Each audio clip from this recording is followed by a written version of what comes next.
آگے ہوئی تھوڑا سی. السلام علیکم ورحمۃ اللہ وبرکاتہ. الحمد للہ رب العالمین والصلاة والسلام على اشرف الانبیاء والمرسلین وبعد. اعوذ باللہ من الشیطان الرجیم. وقضى ربك الا تعبدوا الا اياه وبالوالدين احسانا اما يبلغن عندك الكبر احدهما او كلاهما فلا تقل لهما اف ولا تنهرهما وقل لهما قولا كريما واغفر لهما جناح الذل من الرحمة وقل رب ارحمهما كما ربياني صغيرا. معزز علماء کرام، دور دراز سے آئے ہوئے باوقار سامعین، پردہ نشین خواتین اسلام، رب کے بندوں کے ساتھ رشتے بہت ہی اہم موضوع ہے، بہت ہی وسیع موضوع ہے. اور یہ وہ موضوع ہے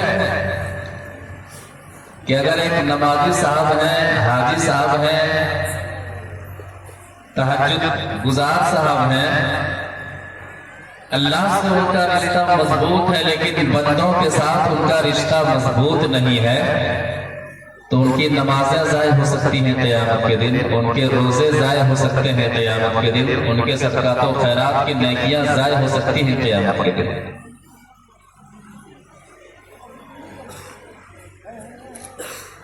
رب کے بندوں کے ساتھ اگر رشتے اچھے نہ ہو، درست نہ ہو، تو اللہ کے رسول صلی اللہ علیہ وسلم فرماتے ہیں کہ چاہے مرد کا معاملہ ہو چاہے عورت کا معاملہ ہو، بڑی بڑی نیکیاں برباد ہو جاتی ہیں، بڑے بڑے اعمال برباد ہو جاتے ہیں. سجدے بہت زیادہ ہونے کے باوجود نبی صلی اللہ علیہ وسلم فرماتے ہیں کہ وہ جہنمی ہیں. ایک حدیث سے سمجھتے ہیں. اس حدیث سے آپ اندازہ لگا سکتے ہیں کہ ایک آدمی کا دوسرے آدمی کے ساتھ جو رشتے ہیں، ان رشتوں کا معاملہ کس انداز سے ہونا چاہیے. جس سماج اور معاشرے کے اندر ہم لوگ رہ رہے ہیں، جی رہے ہیں، ہمارا اخلاق، ہمارا کردار ان کے ساتھ کیسا ہونا چاہیے. ہم لوگ یہ سمجھتے ہیں کہ سماج کا معاملہ ہے، نہیں، سماج کا معاملہ نہیں، یہ دین کا معاملہ ہے. اگر ہم نے رشتوں کو رب کے بندوں کے ساتھ مضبوط نہیں کیا تو یہ دین کا معاملہ ہے، ہماری آخرت تباہ ہو سکتی ہے. حدیث سے سمجھتے ہیں. حدیث اس طرح سے ہے. وعن ابي هريره رضي الله تعالى عنه قال رجل يا رسول الله ان فلانه تذكر من كثرة صلاتها وصيامها وصدقتها غير انها تؤذي جيرانها بلسانها قال هي في النار. قيل فإن فلانة تذكر من قلة صيامها وصلاتها وصدقتها وأنها تصدق بالأطوار من الأقيت ولا تؤذي جيرانها بلسانها قال هي في الجنة. رواه أحمد في مسنده. مسند احمد کے اندر یہ حدیث موجود ہے. راوی حدیث حضرت ابو ہریرہ رضی اللہ تعالیٰ عنہ ہے. وہ فرماتے ہیں کہ ایک صحابی نبی صلی اللہ علیہ وسلم کے پاس آتے ہیں، کہتے ہیں کہ اے اللہ کے رسول صلی اللہ علیہ وسلم، ایک عورت ہے، بہت زیادہ نمازیں پڑھتی ہیں، بہت زیادہ روزہ رکھتی ہیں، بہت زیادہ صدقات و خیرات کرتی ہیں، یعنی فرائض کے علاوہ نوافل کی پابندی کرتی ہیں. لیکن ایک مسئلہ ہے، اس عورت کے اندر ایک خامی ہے کہ غیر انہا تؤذی جیرانہا بلسانہا، اپنی زبان سے پڑوسی کو ستاتی ہے، پریشان کرتی ہے.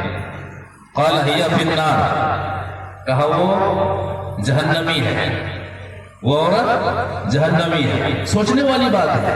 حوالہ کیا دیا جا رہا ہے؟ بہت زیادہ نماز پڑھنے والی ہے، بہت زیادہ صدقات و خیرات کرنے والی ہے، بہت زیادہ روزہ رکھنے والی ہے، بہت زیادہ کر کے حدیث یہ بتانا چاہ رہی ہے کہ صرف فرائض کی پابندی نہیں کرتی ہیں، نوافل کی بھی پابندی کرتے ہیں، نفلی روزے، نفلی صدقے، نفلی نمازیں، لیکن زبان محفوظ نہیں ہے، بندوں کے ساتھ اس کا رشتہ صحیح نہیں ہے، اللہ کے بندوں کے ساتھ ان کا معاملہ صحیح نہیں ہے.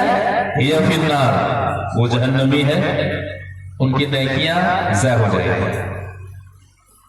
پھر پوچھا گیا فَإِنَّ فُلَانَةً تُذْكَرُ مِنْ قِلَّةِ صِيَامِهَا وَصَلَاتِهَا وَصَدَقَتِهَا۔ اے نبی صلی اللہ علیہ وسلم، ایک اور خاتون ہے، کم نمازیں پڑھتی ہیں، کم روزے رکھتی ہیں، کم صدقات و خیرات کرتی ہیں، وَأَنَّهَا تَصَدَّقُ بِالْأَطْوَارِ مِنَ الْعَقِدِ، پنیر کا ٹکڑا وہ صدقہ کرتی ہے، سمجھانے کے لیے معمولی صدقہ، یعنی یہ ایسی عورت ہے جو صرف فرائض پر اکتفا کرتی ہیں، لیکن ایک خوبی ہے وَلَا تُؤْذِي جِيرَانَهَا بِلِسَانِهَا، اللہ کے بندوں کے ساتھ ان کا رشتہ بڑا پیارا ہے، بڑا اچھا ہے، اپنے پڑوسی کو ستاتی نہیں ہے، ملانے والی بات کرتی ہے، ہمدردی والی بات کرتی ہیں، کسی کا دکھ اور غم کو ہلکا کرنے والی باتیں کرتی ہیں، قرآن و حدیث کی باتیں کرتی ہیں، اللہ کی باتیں کرتی ہیں، جنت و جہنم کی باتیں کرتی ہیں، بڑی پیاری خاتون ہے، زبان کی بڑی میٹھی ہے، سنے تو سنتی چلی جائے۔ اس طرح معاملہ ان کا دوسرے خواتین کے ساتھ ہے، کہتے ہیں یا فی الجنہ، وہ جنتی ہے۔ اب اس سے آپ اندازہ لگا سکتے ہیں کہ رب کے بندوں کے ساتھ رشتوں کا شرعی اعتبار سے مضبوط ہونا کتنا ضروری ہے۔ اگر اللہ کے بندوں کے ساتھ ہمارے رشتے مضبوط نہیں ہوئے حقوق ادا کرنے کے اعتبار سے، چاہے زبانی حقوق کا معاملہ ہو، چاہے مالی حقوق کا معاملہ ہو، چاہے اور جو دیگر سماجی حقوق کے معاملات ہوں، اگر ایک نمازی صاحب، ایک حاجی صاحب اگر رب کے بندوں کے ساتھ رشتے کو شرعی طریقے سے مضبوط نہیں کر رہے ہیں، نماز کی نیکیاں ضائع ہو سکتی ہیں، حج کی نیکیاں ضائع ہو سکتی ہیں، روزے کی نیکیاں ضائع ہو سکتی ہیں۔ اب مختصر بالترتیب ہم دیکھتے ہیں کہ حقوق کیا ہے۔ اللہ کے بعد رب کے بندوں کے حقوق میں سے جو اہم حقوق ہے وہ ماں کے حقوق ہیں، اس کے بعد سے باپ کے حقوق ہیں، ماں باپ کے حقوق ہیں، ماں باپ کے حقوق ہیں۔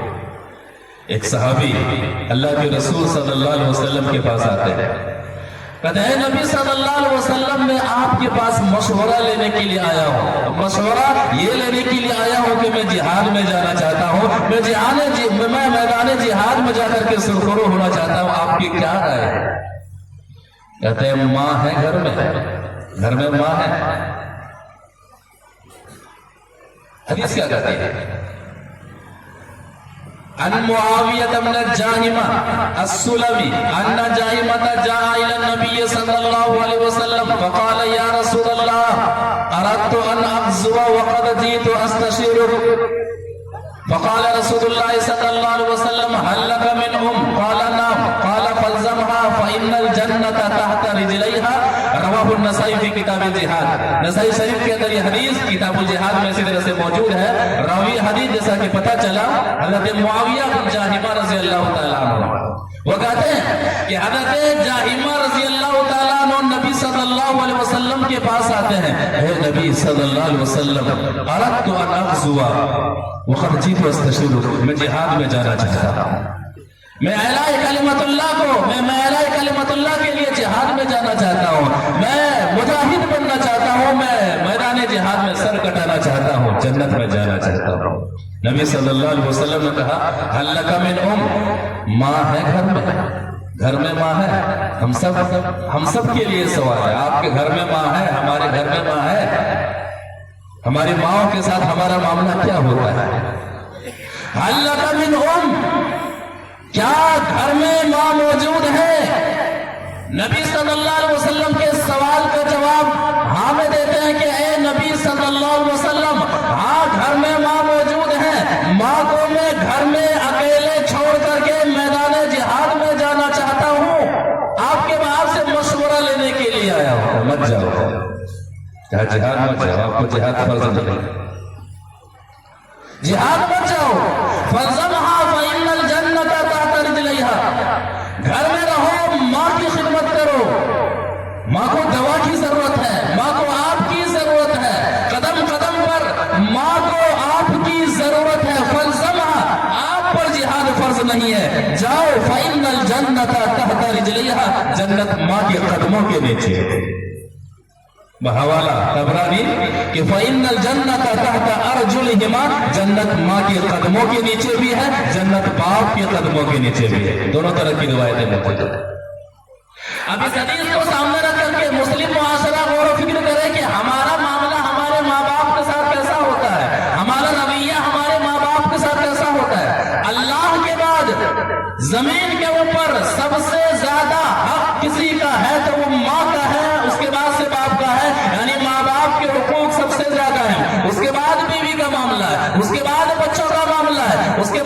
مسلم فیملی کا معاملہ ہے، اس کے بعد سے پڑوسی کا معاملہ، اس کے بعد سے فلاں فلاں کا معاملہ ہے۔ ماں گھر میں کھانس رہی ہے، بیٹے کو کوئی پرواہ نہیں ہے، بوڑھی ہے، عادت ہو گئی ہے، گھر میں کیا ہو رہا ہے ماں باپ سے کوئی مطلب نہیں ہے۔ ماں کو دوا کی ضرورت ہے، ماں کو بیٹے کے سہارے کی ضرورت ہے، ماں کو کھانے کی ضرورت ہے، ماں کو بستر کی ضرورت ہے، باپ بیٹے کو کوئی پرواہ نہیں۔ کیا عادت ہو گئی ہے، عادت ہو گئی ہے، عادت ہو نہیں گئی ہے۔ آپ نے حق کو بھلا دیا ہے، ماں کے حق کو بھلا دیا ہے، ماں کے حق کو فراموش کر دیا ہے۔ اسی طرح سے اللہ کے رسول صلی اللہ علیہ وسلم کے پاس ایک صحابی آتے ہیں، میں ہجرت کرنا چاہتا ہوں۔ بہت بڑا ثواب ہے ہجرت کرنا، ہجرت کرنے سے پچھلے سارے گناہ معاف ہو جاتے ہیں، سارے گناہ معاف ہو جاتے ہیں۔ کہتے ہیں نبی صلی اللہ علیہ وسلم میں آپ کے پاس آیا ہوں، ہجرت کرنے پر بیعت کرنے کے لیے آیا ہوں کہ میں ہجرت کرنا چاہتا ہوں، اللہ کی خاطر میں بستی چھوڑنا چاہتا ہوں، وطن چھوڑنا چاہتا ہوں۔ لیکن ایک غلط کام، جو کام کر کے نہیں آنا تھا وہ کر کے آئے تھے۔ معاملہ کیا ہے؟ حدیث سے سمجھتے ہیں۔ وعن عبد الله بن عمرو بن العاص رضی اللہ تعالی عنہ قال جاء رجل الى النبي صلی اللہ علیہ وسلم فقال یا رسول اللہ انی جیت الیک ابایعه على الهجرة فقال رسول الله وترك ابويه يبكيان فقال النبي صلى الله عليه وسلم ارجع اليهما واذهبهما كما ابقيتهما رواه البخاری في کتاب المفرد، رواه البخاری في الادب المفرد۔ بخاری شریف کے اندر یہ حدیث موجود ہے، راوی حدیث ہے عبداللہ بن عمرو بن عاص رضی اللہ تعالیٰ عنہما۔ وہ فرماتے ہیں کہ ایک صحابی نبی صلی اللہ علیہ وسلم کے پاس آتے ہیں، اے اللہ کے رسول صلی اللہ علیہ وسلم میں ہجرت پر بیعت کرنے کے لیے آیا ہوں، وَتَرَكَ أَبَوَيْهِ يَبْكِيَانِ، اور وہ صحابی آتے ہیں اپنے ماں باپ کو گھر میں روتے ہوئے چھوڑ کر کے آتے ہیں۔ ماں باپ کو ان کی ضرورت ہے لیکن ماں باپ کو روتے ہوئے چھوڑ کر کے آئے ہوئے کہ اے نبی صلی اللہ علیہ وسلم میں ہجرت کرنا چاہتا ہوں، اس پر بیعت کرنے کے لیے آیا ہوں۔ کہا نہیں، ارجع الیہما، گھر لوٹ جاؤ، وَأَذْهِبْهُمَا كَمَا أَبْقَيْتَهُمَا، جس طرح سے آتے ہوئے آپ نے ماں باپ کو رلایا ہے، جا اور اپنے ماں باپ کو ہنسا، اپنے ماں باپ کو راضی کر، اپنے ماں باپ کو خوش کر کہ میرے والدین میں ہجرت نہیں کرنے جا رہا ہوں، میں آپ کی خدمت کے لیے ہر وقت موجود ہوں، میں آپ کی خدمت کے لیے ہمہ وقت آپ کے پاس ہوں۔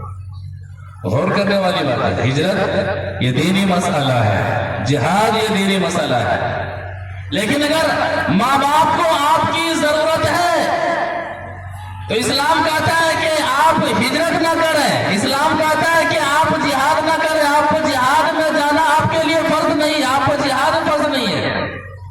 اب ہمارے معاشرے اور سماج کے اندر کتنے ہمارے ایسے بھائی ہیں جن کا معاملہ دنیا معاملہ ہوتا ہے، دنیاوی معاملہ ہوتا ہے، دنیاوی مسئلہ ہوتا ہے، اور تھوڑی سی باتوں پر ماں باپ کو چھوڑ دیتے ہیں، ماں باپ کو نکار دیتے ہیں۔ دیکھا یہ بھی گیا ہے، کئی بچے ہیں، کوئی شخص اپنی ماں کو اپنے گھر رکھنے کے لیے تیار نہیں ہے، کوئی شخص اپنے باپ کو اپنے گھر میں رکھنے کے لیے تیار نہیں ہے۔ بڑی بدنصیبی کی بات ہے، کیا ہم 10 دن کھلائیں گے، 10 دن آپ کھلائیے گا، 10 دن آپ کھلائیے گا۔ سماج میں ایسا دیکھا گیا، اگر 10 دن ہو گیا ہے، 11واں دن اگر ہو گیا ہے تو وہ شخص اس لیے کھانا نہیں بناتا ہے، اپنی ماں کو کھانا نہیں دیتا ہے کہ آج یہ میری باری نہیں ہے، میرے بھائی کی باری ہے، لہٰذا میری ماں کہاں کھائے میں نہیں جانتا ہوں، میرے باپ کہاں کھائے نہیں جانتا ہوں۔ اس سے بڑی بدنصیبی کیا ہو سکتی ہے؟ اس سے بڑی بدنصیبی کیا ہو سکتی ہے؟ حضرت ابو بردہ رضی اللہ تعالیٰ عنہ فرماتے ہیں، امام بخاری رحمہ اللہ نے الادب المفرد کے اندر اس یہ واقعہ نقل کیا ہے، کہتے ہیں کہ میں عبداللہ بن عمر رضی اللہ تعالیٰ عنہما کے ساتھ تھا، وَرَجُلٌ يَمَانِيٌّ يَطُوفُ بِالْبَيْتِ حَمَلَ أُمَّهُ وَرَاءَ ظَهْرِهِ، یمن سے ایک شخص اپنی ماں کو لائے ہیں طواف کروانے کے لیے، مکہ لائے ہوئے، اور کیسے لائے ہیں؟ کندھے پر بٹھا کر کے لائے ہیں۔ ماں چل نہیں سکتی ہے، ماں خود سے چل کر کے طواف نہیں کر سکتی ہے،